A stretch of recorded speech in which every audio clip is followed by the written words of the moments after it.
what do you get when you get someone who hates Joker and hates his own fans? You get what you fucking deserve. Laugh Welcome to the track. Cosmic Panel. Welcome to the Cosmic Panel. Yeah. Today we are here to review Joker Folie à deux. Yeah. Eddie. Eddie. I actually looked it up what it means. Do you know what it means? I'm just curious. I Like, looked it up during the film. well, I know. Well, I assumed folly means like mistake, and then obviously it's two, so it's just like second mistake. I don't know. So it's madness of two. Basically, it's when Madness two of two. people have the same like schizophrenic break or something along those lines Okay. when they're having the same delusion. Got you. Which I think that makes sense for this film. Yeah. Yeah, I don't know. To me, this was sort of. Lucas and I are fresh out of the movie, by the way. Literally just came out of the theaters. Fresh out of the theater. Um, so these are kind of going to be our initial ramblings, but I don't know. I feel like it was unnecessary Yeah. to be curt. I liked the first one a lot, and I was afraid of this one all the while. You know, while they were talking about development and all these things that were coming out, I was like, "Oh, it's a musical. That's scary. Oh, Lady Gaga's in it. That's scary." And yeah, I don't know. Just overall, I would say it was not needed. Yeah. No. I'll give it one praise. One praise that I think it really does deserve. The cinematography is really good. Oh yeah, for sure. Like the scenes themselves and like the cinematography is on point, like really on point. I think the color grading's really good. I think everything with the actual like camera work and like editing is good. I just Oh, it don't looks think the fantastic. it looks great. It's just the plot is paper thin. And so you can just see right through it. It was so obvious most of the quote unquote twists that were gonna happen. Like I could see it from a mile away. I was like, oh, there's obviously like there's no way that Arthur gets. Oh, by the way, this is a spoiler filled review. We'll point that out. Yeah, I forgot to say that, but hopefully you guys know that by now. These are all Yeah. spoiler-filled reviews. Um, but yeah, no. Really felt like it was obvious that Arthur was gonna be found guilty. It felt like, and it feel as soon as he like became his own lawyer, it was like really obvious. And Yeah, I and thought like they were going Harley, somewhere else with that part of it, like the court stuff. I was surprised by the only thing that got me was the bomb blowing up in the courthouse. That was the only thing that like genuinely surprised me Mm-hmm. because I was like, oh, okay, he's escaping. Like I thought this was gonna be like a classic quote unquote Joker escape, and then it literally wasn't. Yeah. um, Also, fuck Harvey Dent. I guess he became Two Face in this universe because of the Joker, because of the bomb. I Just a guess. little Easter egg. Nothing. Yeah, I don't all expect this, them to follow all up these on are that. just Easter eggs, to be honest. But what do you think of Harley? What do you think of, or Lee? I guess is her actual name. Yeah. First of all, why call her Lee? Just Lee call her is Harley. just as uncommon as a first name as Harley. Like you're not accomplishing anything. Yeah, I like. don't know what that was. Also, I um, feel like Lee as a female first name doesn't make sense either. Like it isn't a norm. I don't know. It was unnecessary. Yeah, Um, yeah, she. So my initial issue with having Lady Gaga in this movie is in this universe. I feel like everything just feels very rough and dark and gritty, and that's a good thing. You know, like that's the world that we should be occupying. And um, apparently Lady Gaga said she like dialed back her performances a little bit in this movie, which is a great intention to have, but I think in post there was a lot of autotune added and there was a lot of, stuff that they always do when there's movie musicals. They add to those vocal takes. So I think that there were too many musical numbers. I think that yeah. there should have been more a cappella pieces, a cappella Without the numbers instrumentals. without instrumentals. And every time the instrumentals were so in your face. Yeah, they were Um, mixed really poorly. Surprisingly, like they were sometimes overtaking. At least for me, I will say I sat at the very top row of the theater. That okay. might be my fault, but it Yeah, the felt like the mix. horns were like always way louder than the vocals a tad. Like they were getting washed over. Mhm. The mix wasn't like offensive to me in that way. It's just that I didn't want the instrumentals to be so loud in Yeah, general.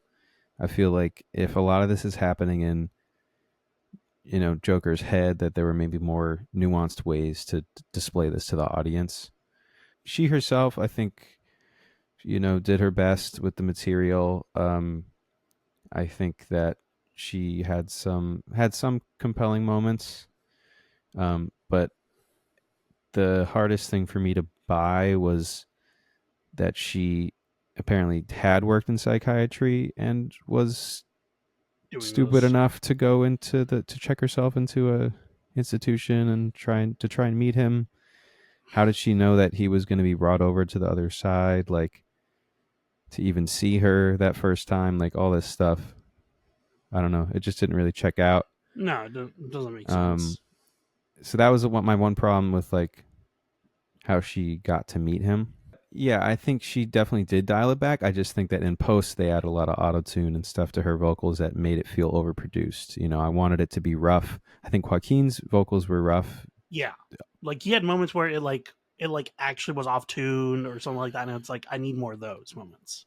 I heard like maybe squeakiness or stuff that was like not normal for a trained singer, which is good. But I think I still heard auto tune. Like they were really close on that And front. I can already hear the arguments to where it's going to be like people are going to be like, well, she's a figment of his imagination. That's why he's thinking that she sings perfectly, and it's like, okay, that's like whatever. That's like a whatever defense.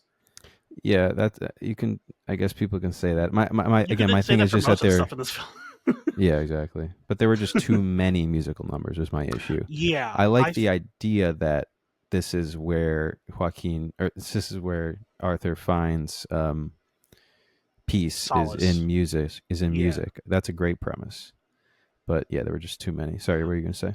I was gonna say I really like, for example, like one of I think the scenes that could have done without the instrumentals is the interview scene. Like when he's breaking into that number, it would be really interesting if we didn't have those horns because then we could feel how uncomfortable everyone else is. It's a little thing like that where it's like, oh, we realize that yes, he's unhinged. Like we needed a little bit more of like confirmation of that. It felt like they kept on teasing it, but they didn't want to fully commit to it because they still wanted that character to be relatable. But the thing is, you've already destroyed his relatability in the first film. So like at this point, you have to commit to it. You know, like you established the character. You have done that. You have made him quote unquote relatable. You had his whole origin thing. Now the thing is, where does he go from here? And that's where I think that they failed because if I was writing this film, for example, what I would have done personally, I think it would have been way more interesting to do a story about them completely in the prison, just in the prison, day in day out. Him occasionally like trying to escape to see Harley, them breaking into like those imagination sequences because that's how you get your imagery, your stuff like that. But make it a prison breakout story. Like that would have, for me at least, would have been interesting. It would have like called back to like classic Joker where he breaks out of prison, and he's off to on his honeymoon getaway to make an escape. Like that to me is a lot more interesting. And then if you wanted to subvert the rug pull, you could have had Harley kill him as soon as they get out or something along those lines. Like it's very that to me was a lot more interesting because that first half hour of the film I think is honestly the strongest bit of the film. Yeah, I think that I always had a problem with Harley's origin. I think it was always a little flimsy. Like, why would a medical professional be swayed by this guy while she's seeing him? Like, that always felt unreasonable to me. So they had a chance to make that origin a little more cohesive, a little more Yeah, organic, and they kind of just missed the mark. Um, the part about her being like a follower of him is cool. I think that obviously that was like a huge point of the first movie was like he's inspired a crowd of people to create chaos to go against the order of things and that whole thing. So that's fine, but to check herself in and all that stuff just felt a little strange. I liked the moments where like when he stood on the table and the other guy stood on the table, like stuff like that, moments where like that, where it's like he's inspiring them but he's not telling them to do anything like this. It's more of like he's being roped in his own chaoticness. That to me felt a lot more natural than when Harley was just being chaotic, Yeah, definitely. which Harley isn't the worst part of this film. That's not what I'm saying. No. I think she could have easily been fixed with some script tweaks, and you could still have the same thing about like her being a fanatic and her being disavowing him near the end. Like there, you can do that. That is honestly a very like good like character arc to do. Is just you needed that to be a little bit more concrete. And that's why I think like if they had done a prison jailbreak, it would have been like, okay, she's an inmate also, 100%, you're no doubt about that. She's crazy also. Okay, we don't have to question her motives. Oh, she broke out and then she kills Joker, and then it's like, okay, now we're less certain about who she was, but we had an idea. Yeah, I think that there were a lot of good character beats for her. I think that the betrayal makes sense, like all that kind of stuff when Arthur, renounces it being the Joker, basically. I wanted to touch on that moment really quick because I feel like there wasn't quite enough build up there. I feel like Yeah, when his like prison buddy like gets choked out by the guard or whatever, and all of a sudden he realizes like the consequences of his actions. there should have Um, been something there. there should have Yeah, been a little more time spent on that, or a little more build up to that, maybe. I Um, don't know about build up because they did show him like repeatedly following and trying to break the rules to follow Arthur. Like they did that like two that guy, times yes. before. Yes. I mean, Arthur's showing regret for it, like because Oh yes, Arthur should have previously, shown more like regret. 100%. because he had other prisoners like beat up and stuff like when they were all singing on the standing on the tables in that scene. He had more prisoners beat up and he was like laughing, but then for some reason, I guess in that moment when he heard the guy getting choked or whatever, that's what did it. But to come into the court the next day and immediately just be like upset just seemed like a really quick twist for me. Like Yeah. renouncing the Joker, there is no Joker. Um, but uh, I understand that being the character arc. I just think that could have been a little more natural of a progression, I guess, if that makes sense. Also, I will say, I'm really glad they didn't go with the DID angle. Um, they they they hinted at it, which I don't know if anyone knows about DID. That isn't how it works. It doesn't make violent alters or anything like that, from what I understand. And like a lot of like people have been painted as like violent and like because they have DID. Um, so I'm kind of happy that they didn't go that route because that could have easily yet again hurt more people than help. Uh, but yeah, I'm curious. What did you think about the courtroom scenes? I have a tough time with courtroom scenes in general because I studied law.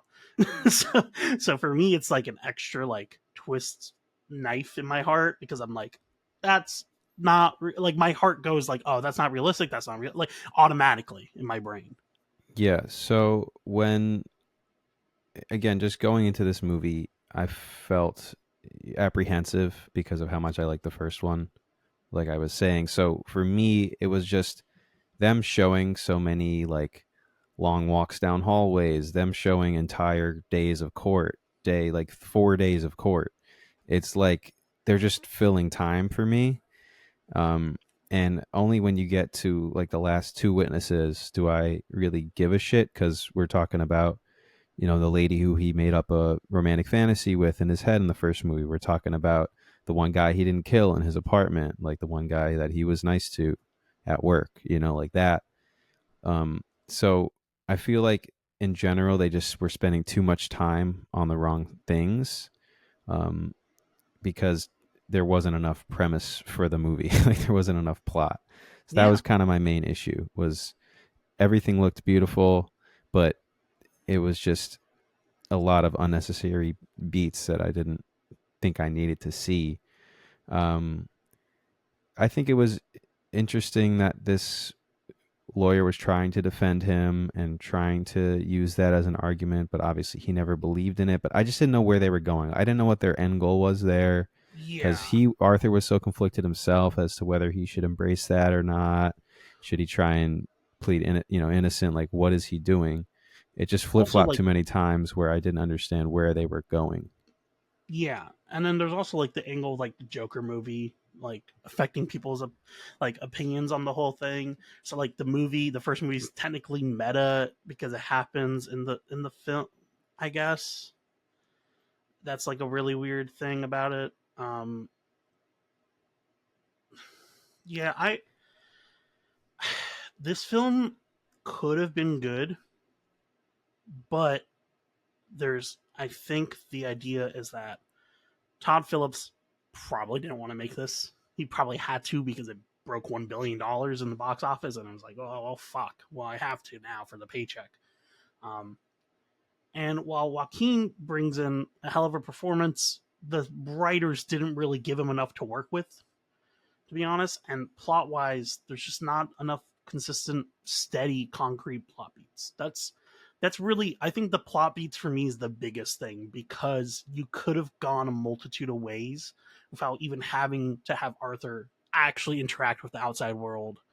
But they made it so that we could see how paper thin this Gotham was. Like in comparison, let's say for example, the Batman universe, let's say the Matt Reeves Batman universe, that Gotham feels very very full because we see things happening in the background. We experience stuff outside of Bruce Wayne's perspective. Like we see stuff happening consistently, hear stuff happening consistently, and so it feels way more grand while we're still on the surface level. This felt like it was just the surface level. It felt like a puddle. There you go. The one thing that I do want to touch on from the court scenes was the moment where the lawyer brought up like how his mom basically tried to explain his laugh as like a reason for him being alive. Basically, like he's meant to bring laughter to the world. Like that was the one good like Yeah, that like actually piece. made me think for a bit. I was Yeah, like, okay, I did like interesting. that. I like that. That was like like a necessary part of backstory and how That he was the Arthur only like couldn't handle witness that. where I was like, oh yeah, that's an actual argument you can do. Like that is a genuine like court argument. Yeah. So that is one thing. And then another thing is just overall, like the first movie does so well because it has fantastical things, like almost unrealistic things, that following up on it is again unnecessary because it's like going into every minute consequence of what he did. Like Literally again, there's no way he gets out of this unscathed. Like he killed 5 people. one on live television. Right. Actually, sorry, he killed 6 people. He did admit to it at the At end the end he did. in front of the entire court. Yeah, that was But yeah, crazy. literally, this is like the worst problem you can do to a film where it's like that'd be like if we had another American Psycho film and the film was just taking place in a courtroom and we just microanalyzed the entire film of American Psycho. Yeah. Like it gets to the point where it's like we're now nitpicking at the previous film in the courtroom scene. It's like It was it's like kind of like, but I don't know if that was like on purpose or not. That's the weird thing. yeah. I almost feel like Todd Phillips is like poking fun of him. So like there, he obviously gave shit about the cinematography, but I don't know if he gave a shit about the rest of it. And I think he almost made this as like I don't want to say a shit post, but like he knew it was probably going to happen regardless whether or not he signed on. You know, like he no shot Warner Bros was going to be like, oh yeah, we're definitely not going to make it now that Todd Phillips isn't part of this. It's like, okay, I'll do it because then I can kind of direct it my own way and kind of like make it a shit post about the previous film. But Yeah, but the only logical conclusion that we can all come to is he's going to be found guilty. He's going to be killed. Like he's going to die. Like there's yeah, no more. There's no and other both of those happen. logical. There's no other logical progression for the character in this universe for me, and that's why I like the first one so much. Is because he goes crazy, whatever, kills a bunch of people, inspires a crowd, inspires a revolution, and that's the movie. And like that, just in a capsule, works so well for me that if you're going to follow up on that, it just becomes like I don't know, kind of just dragging, like very obvious B points, and that is my overall issue. Also, it just Yeah, confirms that like the ending of the first film didn't even matter because that didn't happen. Like it confirms stuff that you really shouldn't be confirming as like a sequel film. Like it feels like it's like, okay, here's all the answers you guys were questioning about because he was an unreliable narrator. Yeah. The more I think about it, the fact that it's a courtroom film just feels like either on purpose or one of the worst mistakes they could have done because of how a courtroom naturally microanalyzes stuff. I will say, what'd you think about Arthur dying and then Heath Ledger's Joker becoming the Joker?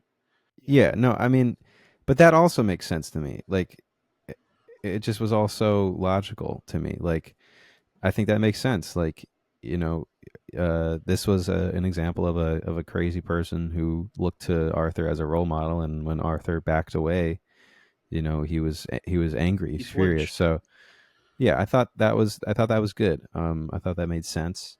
I liked it. Um, I thought him dying to the prisoner was like, I was like, okay, that's cool.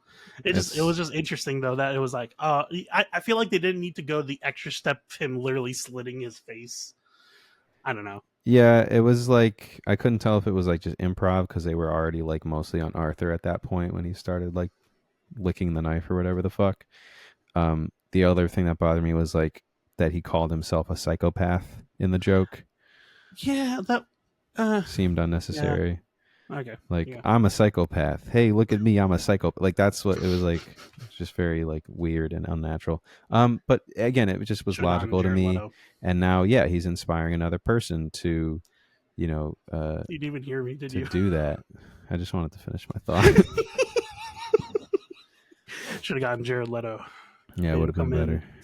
stab Joaquin Phoenix. Uh-huh. Make that canon. Make that canon, and then make Ben Affleck burst through the window somehow. It makes no sense timeline wise because like the last Yeah. time we saw Bruce, he was like 12. It just like literally just like the most insane. Mm-hmm. Just the last like 5 minutes should just be a Justice League movie. Yeah. Just like absolute insanity. As like no, you know what it should be? The last 5 minutes as Joaquin Phoenix's character dies, he just sees Kingdom Come happening. He just becomes part of the Spectre. Like the Spectre takes him and is just like, here's what do you inspire. Yeah, yeah. It's like that would be funny. Yeah, I guess the Yeah. guards set him up because Yeah, they that's were gotta like, be it, right? it's got to be it. You know, the one guy tips his hat, is all cheeky, and then they're like, you have a visitor, and obviously no one was coming to help him. No one heard anything, Yeah. so they just left him in the hallway to die. They could have done more about like the prison system and needing reform. Like I feel like there was stuff they could have done with that. Because like every time they were in the prison, that was like when I was most interested because it was like, here's the abuse, here's the cycle of violence, here's how it doesn't help mentally ill people. Like they should have hammered that in. They should have honed on that. Yeah, for sure. There were definitely some good moments Oh there. man, the more I think about this film, the more I get disappointed because it's like I could see its potential, which for me is like that to me is like worse than a bad film because it's a film that I can genuinely see working if just tweaked. Yeah, definitely. So, Elias, what do you rate this? Man, I'm gonna give this film 2 car bombs out of 5. And I'm gonna give this film 2 Joker masks out of 5. I got nothing else to comment, man. I got nothing. Weak sauce. Okay, wait. No, there's got to be something better. I give this 2 gavels to kill a judge with out of 5. Anyway, guys, hopefully you guys enjoyed. Comment down below what your thoughts on the film are, and whether or not you're going to go and wreak havoc as the Joker for Halloween. Definitely dress up as Joker and Harley for Halloween. I'm sure that isn't a huge warning sign for your relationship. Anyway, guys, have a nice day and support your local comic shop and read comics. And your local theater. Support your local theater. Or don't. You honestly don't have to see this if you don't want Watch to. Transformers 1 It's unnecessary. 5 more times, but please. watch Transformers 1 though.